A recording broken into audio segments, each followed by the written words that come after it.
आपका कर्म पवित्र है, पर उस पवित्र कर्म का उद्देश्य पवित्र नहीं है तो पवित्र कर्म भी अपवित्र कर्म हो जाएगा। माला जपना कितना पवित्र कर्म है, पर कोई माला फेरे कि इसका मारण हो जाए, उसका मोहन हो जाए, उसका उच्चाटन हो जाए, वो पागल हो जाए, उसका सर्वनाश हो जाए, तो भैया ऐसी माला फेरने वाला भी नरक जाएगा।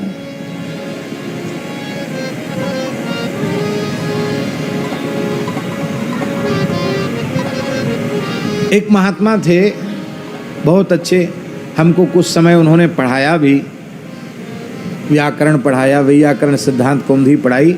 उनकी नेत्र ज्योति चली गई थी। श्री प्रुदत्त ब्रह्मचारी जी के यहाँ रहते थे वृंदावन में, परम पूज्य श्री कवि जी महाराज। साधु साई नाम तो कुछ दूसरा था उनका, पर कवि जी सब लोग कहते थे। तत्काल काव्य रचना कर देते थे, कविता में ही बोलने लग जाए, ऐसे थे, बहुत विलक्षण विद्वान थे।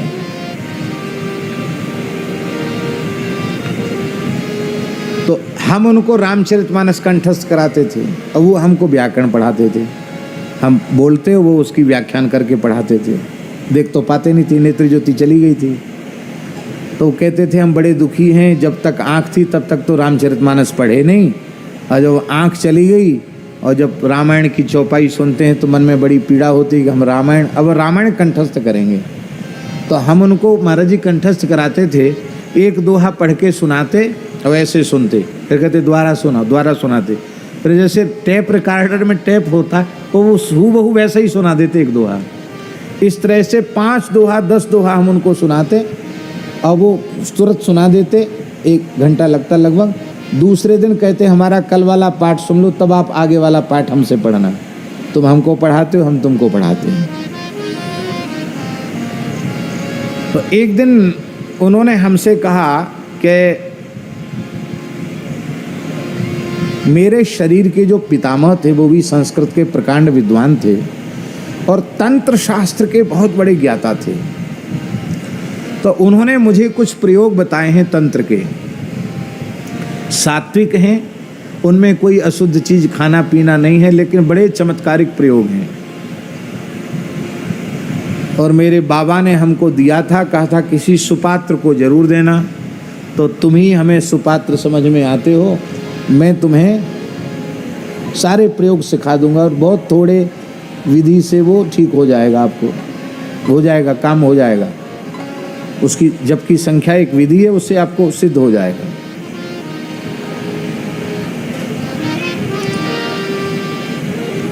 आकर्षण, उच्चाटन, वशीकरण, मारण, मोहन, स्तंभन, उन्मादन, ये सब प्रयोग तंत्र के सारे प्रयोग सिद्ध हो जाएंगे और तत्काल उनका परिणाम देखने में मिलेगा। बस जल्दी प्रयोग नहीं करना, किसी विशेष परिस्थिति में प्रयोग करना। तो हमने कहा कवि जी से कि गुरुजी आपकी आज्ञा हो तो मैं अपने महाराज जी से पूछ लूँ, भक्तमाली जी से पूछ लूँ। अरे नहीं, उनसे मत पूछना, वो मना कर देंगे, उनसे नहीं पूछना। ये तो मैंने बड़ी गुप्त बात तुमको बताई है। हमने कहा हम तो उनसे बिना पूछे कुछ करेंगे नहीं। बोले देखो ऐसा है, तुम्हें अभी महत्व मालूम नहीं है, इसलिए तुम्हारे मन में ऐसी बात आ रही। अभी मैं चमत्कार दिखाऊंगा तब नमस्कार करोगे। तो प्रतिपदा अष्टमी अनध्याय का दिन आता है, तो दूसरे दिन अष्टमी थी। हमसे बोले कल तो तुम आओगे नहीं। हमने कहा नहीं आएंगे गुरुजी, कल तो अष्टमी है। ठीक है, तुम्हारी भी छुट्टी, हमारी भी छुट्टी है, लेकिन देखो कल तुमको शाम को मेरे पास आना पड़ेगा। मैं एक मंत्र का प्रयोग करूंगा और तुमको किसी भी कीमत पर मेरे सामने आना पड़ेगा। तो हम भी हट पड़ गए। मैंने कहा आपने अच्छा किया बता दिया, अब हम किसी भी कीमत पर आपके पास नहीं आएंगे। बोले देखते हैं कि तुम्हारी चलती है कि हमारी चलती है। उनके गुरुजी हम भी पक्के हैं बात कि हम नहीं आएंगे। सो शाम के समय ही जब उन्होंने समय बताया था, उसी समय हम संध्या करके जप करने बैठ गए गायत्री का। हमने कि हम जप करेंगे तो शायद कोई मंत्र तंत्र हमारे ऊपर नहीं चलेगा, मन में ऐसा हम सोच रहे थे। आपको आश्चर्य की बात बतावें कि गायत्री मंत्र हम भूल गए। जप कर, उन्होंने वहाँ जप शुरू किया स्फटिक की माला पर, और यहाँ हम सब भूल गए। गायत्री जप कर रहे थे, भूल गए। गायत्री मंत्र याद करने पर भी याद नहीं आवे। आश्चर्य की बात है। और मेरे इस हाथ में इतना जोर का दर्द, माला न पकड़ी जाए, और मुझे बहुत तेज इच्छा हुई कि मैं कवि जी के पास जाऊं। ये भूल गया कि हमने उनसे प्रतिज्ञाबद्ध हैं कि हम नहीं जाएंगे। तो वहाँ महाराज जी के पास सुदामा कुटी में रहते थे, तो बाहर छत पर बैठकर संध्या करते थे। तो छत पर ही आसन लगा रखा था। पता नहीं क्या हुआ, बीच में ही माला छोड़कर, संध्या के पात्र, माला, झोली सब छोड़ के हम दौड़े, भागे। भाग के सीधे प्रोदत्त ब्रह्मचारी जी के यहाँ, कवि जी के यहाँ गए। वो जप कर रहे थे। हमने कहा श्री सीताराम, तो उन्होंने माला रख के इशारा किया, आ जाओ भीतर आए। जैसे ही आए तो ही हमें होश आया, अरे हम कैसे आ गए यहाँ। हमसे बोले, देखो वो बंदर तुम्हारी माला झोली उठा ले जाएंगे, पंचपात उठा ले जाएंगे, बंदरों का उपद्रव बहुत है। पहले जो छोड़ के आए हो उसको ठीक करके तब मेरे पास आना।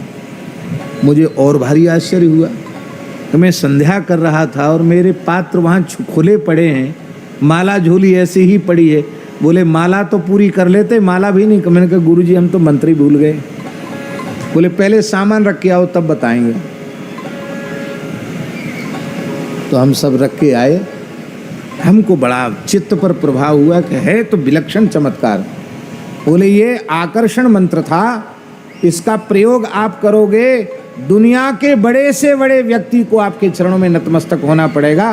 केवल कुछ उसका, उस मंत्र का जप कर देना। आप देवताओं को भी आकर्षित कर सकते हो। मेरे मन में इच्छा उत्पन्न हुई कि मैं जरूर उनसे सीखूं कुछ अब। लेकिन हमने पूज्य गुरुदेव भक्तमाली जी से कहा कि महाराज जी ऐसी ऐसी घटना घटी और वो हमको सिखाने के लिए तैयार हैं। कहते हैं देखो पुराने संतों के पास, ब्राह्मणों के पास यही सब अस्त्र रहते थे, इससे दुनिया उनके चरणों में नतमस्तक होती थी। महाराज जी बोले, पंडित जी निग्रह और अनुग्रह इन दोनों का अधिकार रघुनाथ जी की हाथ में रहने दो। वे किसी पर अनुग्रह करें या किसी का निग्रह करें, अपने हाथ में दंड विधान मत लो, राम राम करो। ये सब काम नहीं करना, अपने को सीधे सीधे राम राम करना है। इस चक्कर में नहीं फंसना है। जो करेगा सो भरेगा। तुम दंड देने वाले कौन होते हो? कल से पढ़ने नहीं जाओगे वहां, कल से पढ़ने नहीं जाना वहां, यहीं से दंडोत कर लो। हमने पढ़ने जाना बंद कर दिया। 3-4 दिन बाद एक विद्यार्थी को लेके वे आए। उन्होंने कहा क्या नाराज हो गए पढ़ने? महाराज जी ने कहा आप बुरा न माने, आप पढ़ाई लिखाई की बात छोड़कर इनको तंत्र मंत्र सिखाने लगे। अपने को इस सब में रुचि नहीं है, अपने तो सीधे साधे राम राम करते हैं, भगवान के सहारे जीते हैं, वही ठीक है। इस चक्कर में अपने को नहीं पढ़ना। अच्छा महाराज जी अब ठीक है, इन्होंने आपको बता दिया, अच्छा किया, ठीक है, अब इनको हम नहीं बताएंगे, लेकिन ये हमारे पास आया करें। महाराज जी बोले विद्यार्थी हैं, इनके लिए कुछ और कुछ बताओ जो इनके लायक हो। तो उन्होंने कहा ठीक है, अब की बार ग्रहण काल आ रहा है, चंद्र ग्रहण का समय, हम एक सरस्वती की साधना का एक मंत्र बताएंगे, उससे इनको बहुत लाभ होगा। तो उन्होंने हमको बताया, उसका प्रयोग हमने किया, उसका लाभ भी हमको हुआ। तो कहने का आशय यह है कि निग्रह अनुग्रह ये सब भगवान के क्षेत्र की बातें हैं। आपने पूरे संसार का ठेका नहीं ले रखा है, आप अपना ठेकेदार बनो, आप स्वयं के ठेकेदार बनो। पहले आप अपने जीवन को संभालो। और सरकार किस लिए बनी है, ये कानून किस लिए बने हैं, आप कानून को हाथ में क्यों लेते हैं? यदि सरकार में बैठे हुए लोग कानून के अनुरूप उचित न्याय नहीं करते, दंड नहीं देते हैं, तो उसका दोष उनके सिर पे जाएगा। तुम अपने हाथ में कानून क्यों लेते हो? इसलिए तुम अपने हाथ में कानून मत लो। यज्ञ पवित्र है, पर उस यज्ञ का उद्देश्य पवित्र नहीं है, इसलिए दक्ष के यज्ञ की सफलता नहीं हुई। माई मेरे श्याम